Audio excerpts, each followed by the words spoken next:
ఇప్పుడు దాకా చూసుకున్నట్లయితే యూఎస్‌లో ఉండి వచ్చారు. సో, ఇండియాకొచ్చిన తర్వాత ఎలా అనిపిస్తుంది? బెటర్. 18 ఇయర్స్ ఉన్నా కదా యూఎస్‌లో. హ్మ్. మాతృభూమికి రావాలని చెప్పేసి చాలా ఏళ్ళ నుంచెల్లి పరితపిస్తున్నా. హ్మ్. కరెక్ట్ రైట్ టైంకొచ్చినా. హ్మ్. మంచిగా అనిపిస్తుంది. హ్మ్. అంటే అన్న దేని కేటీఆర్ వల్లొచ్చారు? అనే కేసుల వల్లొచ్చారా? లేకపోతే దేని వల్లొచ్చారు మీరు? కేసుల వల్ల అయితే రావద్దు కదా! హ్మ్. కేసుల వల్ల అయితే రావద్దు వాస్తవానికి. వచ్చినా కేసులున్నా కూడా వచ్చినా హ్మ్. వాళ్ళు చెప్పిర్రు మీరు రాలేకపోవచ్చు ఏదని చాలామంది సోషల్ మీడియాలో ట్రోల్ చేసిర్రు. అయినా వచ్చినా ఎయిర్‌పోర్ట్‌లో కూడా అడ్డుకున్నారు నన్ను. ఓ 10 నిమిషాలు పక్కకు తీసుకెళ్ళిర్రు. హ్మ్. అయినా గాని మాకు హైకోర్ట్ జడ్జ్‌మెంట్ ఉంది కాబట్టి దే లెట్ మీ గో. హ్మ్. So, here I am after 18 years. Okay. ఇక్కడే ఉంటారింకా? పర్మనెంట్‌గా ఇక్కడే. పర్మనెంట్‌గా. ఫ్యామిలీ కూడా వచ్చినాము. పిల్లలు కూడా స్కూల్‌కెళ్తున్నారు ఇక్కడే. హుహు. ఎవరి సో, మొత్తం సెట్ అయిపోయిందా? So far good.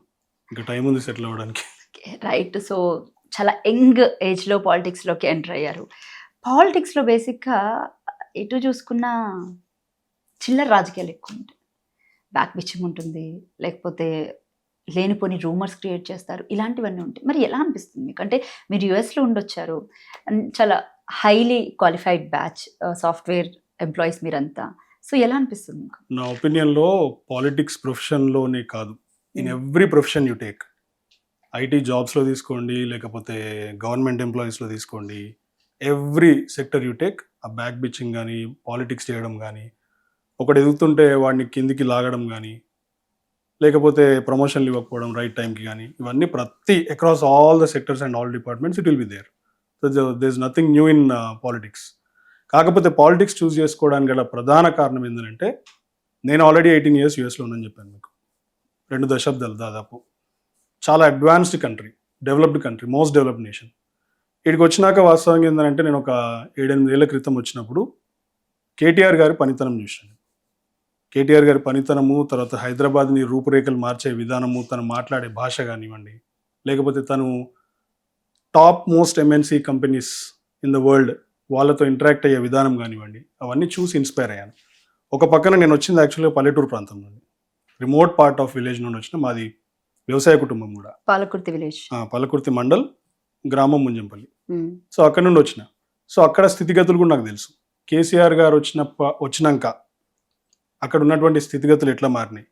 ఇవన్నీ చూసి ఇన్‌స్పైర్ అయ్యి, వాళ్ళ డైరెక్షన్‌లో, వాళ్ళ లీడర్‌షిప్‌లో పనిచేయాలని చెప్పేసి ఒక కుతూహలంతోని ఇక్కడ రావడం జరిగింది. అంటే ఈ హెడ్‌ఏక్స్ అయి తట్టుకోగలుగుతారా? More obviously over. చాలా ఉన్నాయి. తెల్లారి యూఎస్‌లో లేస్తే ఇంకా పొలిటీషియన్స్ అయిన తర్వాత తెల్లారి లేస్తే ఇంటి చుట్టూ జనాలుంటారు. వాళ్ళ బాధలు వినాలి, వాళ్ళ కష్టాలు వినాలి, ఏదైనా హెల్ప్ కావాలంటే చెయ్యాలి. మోర్ ఓవర్ ఏదైనా కేసులైతే కూడా పోవాలి. So, at any cost, any time చావులకైనా ఆఫ్ సరే, కోర్స్ ఐ యామ్ రెడీ. ఫంక్షన్స్‌కైనా సరే. I am always ready. One more thing ఏంటంటే నాకు లాస్ట్ 6, 7 ఇయర్స్ మా ఇంట్లోనే అంటే ఒక చిన్న పొజిషన్ ఉండే. మా అమ్మ మండల అధ్యక్షురాలు. హ్మ్. ఎంపీపీ హ్మ్. Of Palakurthi mandal. So, every day ఇవి చూసినాము. అండ్ నేను కూడా పుట్టినప్పటి నుండి కొంత పొలిటికల్ వాతావరణం ఉన్న ఫ్యామిలీయే మాది. మా నాన్న దాదాపు 87లో అనుకుంటా if I am not wrong. 87-94 or 95 sarpanch ఉండే. తర్వాత సింగిల్ విండో అధ్యక్షుడు ఉండే. తర్వాత అప్పుడు చంద్రబాబు నాయుడు గారి హయాంలో టీడీపీ పార్టీ పవర్‌లో ఉన్నప్పుడు గూడా కాంగ్రెస్ తరఫున ఈయన నీటి వినియోగదారుల సంఘం అధ్యక్షుడయ్యిండు. దాదాపు 14, 15 విలేజెస్‌కి. ఆ తర్వాత ఒక 15, 16 ఇయర్స్ బ్రేక్ తీసుకున్నాక మళ్ళీ మొన్న ఎంపీపీ అయినాం మేము. సో, నాకు రాజకీయాలు ఏమి కొత్త గాదు. జనాలు మా ఇంటికి రావడము, ఆ సందడి ఉండడం, వాళ్ళ సమస్యలు తెలుసుకోవడము, వాటికి పరిష్కారాలు ఇవ్వడం ఇదంతా కొత్త గాదు. I am already used to it. కాకపోతే ఏందంటే నేను ఒక 18 ఇయర్స్ కొంత sophisticated and sensitive life style అనుభవించినోడిని. బట్ ఈడికొచ్చినా గూడా నేను లాస్ట్ ఇయర్ ఎలక్షన్స్ టైమ్‌లో గూడా I think if you know me, elections టైమ్‌లో నేను ఒక 3 మంత్స్ చాలా యాక్టివ్ రోల్ ప్లే చేసిన ఇక్కడ బీఆర్ఎస్ పార్టీకి. September to December. So, I know about politics and everything. ఈ ప్రజా సమస్యలు గానివ్వండి, వాళ్ళు ఏ టైం తలుపు తట్టినా తీయడం, వాళ్ళతో కలిసి ట్రావెల్ చేయడం అనేది నాకు అలవాటే. I'm ready to do it also.